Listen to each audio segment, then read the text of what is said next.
अची जन्नत अलीअ जे कदमनि में तस्लीम कयो हर टोले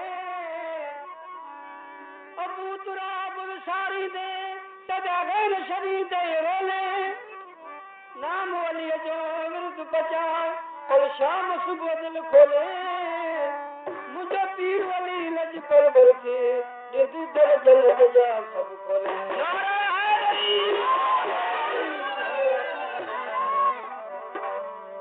बिस्मिल्लाह अल्हम्दुलिल्लाह करो बिस्मिल्लाह अल्हम्दुलिल्लाह करो बिस्मिल्लाह अल्हम्दुलिल्लाह आए मोहम्मद सागदू असदुल्लाह अले अल्लाह अली निशानुल्लाह अले अल्लाह अली निशानुल्लाह जे खास करो निशानुल्लाह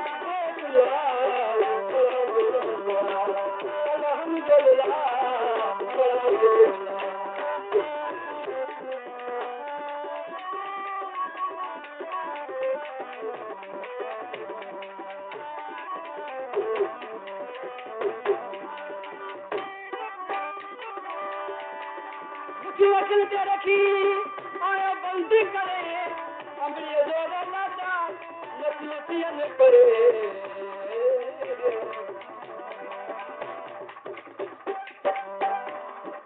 मौला मुश्किल कुशा काबे में विलादत कई आहे साईं जन खे इहो ख़्याल आहे जेसि ताईं मूंखे नबी करीम सल्लल्लाहु अलैहि वसल्लम जी मुठी मुबारक न खोलींदो तेसि ताईं अखियुनि तो मुठियूं साईं जन न पिया खणनि जॾहिं साईं जन आया आहिनि अची मुठी मुबारक उन्हनि खोलियूं आहिनि फकीर मिस्र में छा थो चवे कहिड़ी तरह की मुठियूं वकील ते रखी आयो बंदि करे अमड़ीअ जो न लाटा नसीहतियन करे किसी नबी अल्लाह ला इलाहा इल्लल्लाह किसी नबी अल्लाह ला इलाहा इल्लल्लाह मुर्की चयाई मोहम्मद रसूलुल्लाह अल्हम्दुलिल्लाह अल्हम्दुलिल्लाह आए मोहम्मद सागदू असदुल्लाह अली अल्लाह अली निशानुल्लाह जंहिंजो पास ते घरूद बैतुल्लाह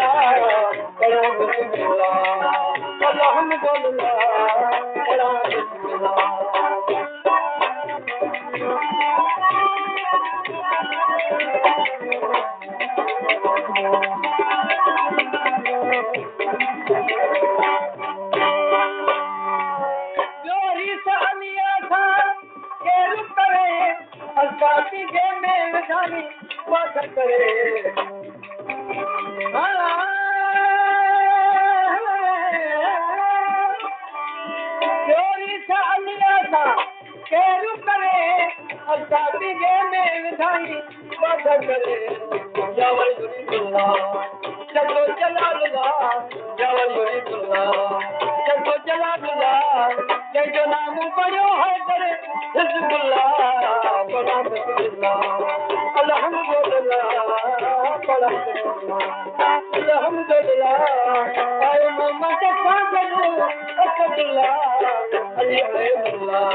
चरिया मुझे सोने साईं जी मुझे हजरत अली साईं मुश्किल कुशा के रोज़ मुबारक असां बि अर्ज़ के मुंहिंजा सोना साईं असां तव्हांखे दावत आहे त शाम रोज़ असां वटि खोलिजो साईं जन उन्हनि सां वाइदो कयो ॿिए असां बि उथी अर्ज़ कयो मुंहिंजा सोना असां वटि रोज़ शाम महिरबानी कयो लिखनि था त 40 ॼणनि साईं जन खे दावत कई 40 सां साईं जन वाइदो कयो सुभान अल्लाह सुबुह जो टाइम ते हर हिकु कसम खणी चयो त इन टाइम ते साईं रोज़ मां वटि खोलियो हो चवे त मां वटि खोलियो फकीर मिस्र में बयान छा थो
मौला मुश्किल कुशा जी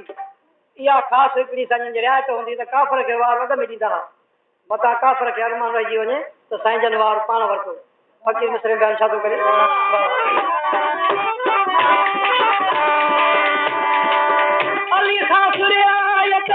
सभ छा करे पर दुश्मन भलजा वार करे अली ख़ास रिआयत सभ छा करे पर दुश्मन भलजा वार करे अल्लाह बल्ला वल बुगदुल्ला अल्लाह बल्ला वल बुगदुल्ला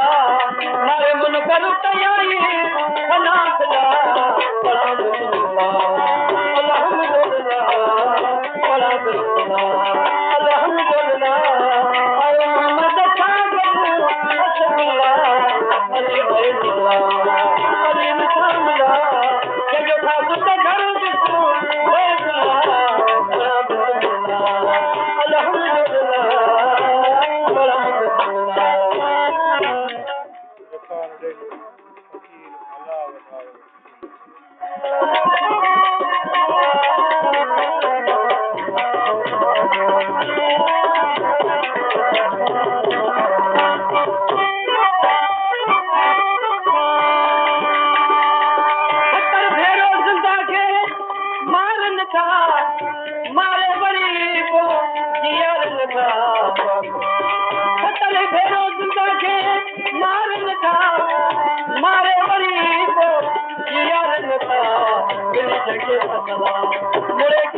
अल्हम्दुलिल्लाह अल्हम्दुलिल्लाह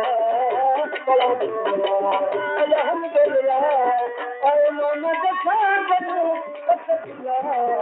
अली अल्लाह अली मुसल्ला जो खास त घर दिसो